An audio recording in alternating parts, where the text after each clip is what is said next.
Vous savez, mon pays, le Sénégal, a accueilli le peuple d'Haïti au tremblement de terre.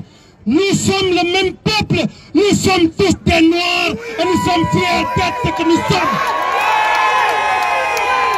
Mes chers frères peuples d'Haïti, lançons ce message à la maudite communauté internationale qui commande des meurtres, qui commande des assassinats.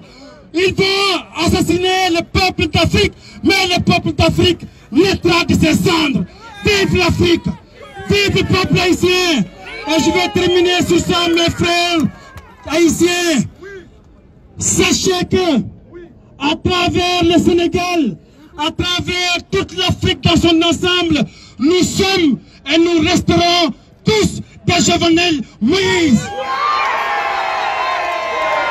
Mes chers peuples d'Afrique, mes chers peuples haïtiens, comme l'avait dit Sankara, l'esclave qui n'est pas capable d'assumer sa révolte ne mérite pas que l'on s'apitoie sur son sort. Cet esclave répondra seul de son malheur si se fait l'illusion sur la connaissance suspecte d'un maître qui prétend le franchir. Seule la lutte libère, libérer le peuple africain et la lutte continue.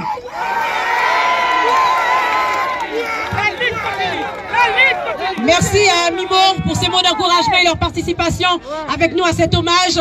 Merci Mimo pour le livre. C'est un écrivain. Si vous voulez pouvoir procurer son livre, n'hésitez pas à le joindre. Nous allons tout de suite écouter Samantina. Pour ceux qui ne connaissent pas Samantina, c'est la secrétaire, enfin, celle qui est toujours au bureau, qui prend les dossiers, qui fait les enregistrements. Tous les samedis, elle est au bureau de la Fondation Moustadjon. Est-ce qu'on peut l'applaudir?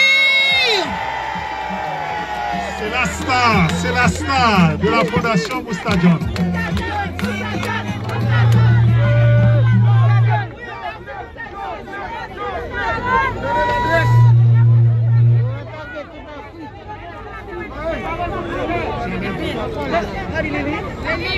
Marie.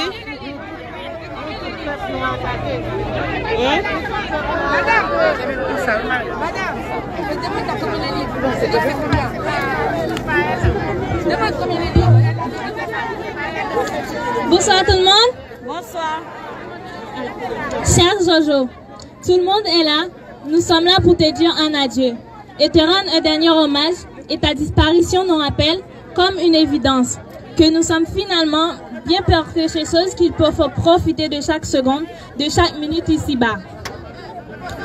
De ces hauts dieux d'histoire, universels témoins, des grands combats de la liberté qui ont inspiré le plus grand nombre. Toi, héritière de Toussaint Louverture et digne fils de Jean-Jacques Dessalines, qui est entré par ta bravoure dans notre histoire, dans nos vies et nos cœurs. Nous aurions aimé te parler en chair et en os, et mieux encore t'entendre nous parler et nous entraîner à transformer ton rêve pour Haïti. En réalité, mais nos visages rincés par des larmes intarissables, nous nous adressons à ton âme comme si tu étais prêt, pour te dire ce que nous ressentons. Porteur d'espoir, porteur du flambeau, valeureux du progrès, cher aux yeux de Victor Hugo, profondeur de notre esclavage maquillé, toi qui as battu pour la vie et la liberté, tu as récolté la mort, toi qui apportais la lumière dans nos lieux comme dans nos esprits et nos consciences, toi qui ouvris nos yeux sur nos plaies cachées et qui nous faisais comprendre notre misère, notre esclavage et nos lieux mortels. Tu nous as été ravis par les fosses des ténèbres et de mort. Toi qui disais, face à la folie, politique et intérêts privés qui détruisent la cité, je ne sais pas détruire, je ne sais que bâtir. Tu as été frappé par les forces de destruction. À tes adversaires, tu as adressé un « je vous aime » sincère, mais ta main a été repoussée. Tu as été respiré l'amitié, mais tu as récolté la violence perverse, l'assassinat moral, la haine mortelle. Jojo, tu as été poursuivi, taraudé par les questions de Jean-Jacques Dessalines. Et ceux-là, n'auront-ils rien? Alors, du pays de Voltaire, nous, cette partie du peuple, naïve, candide, gens simples, nous demandons maintenant que tu es mort. Est-ce qu'il nous faut renoncer à l'optimisme, renoncer à l'espoir? Tu nous as été ravis, alors qui maintenant va s'intéresser au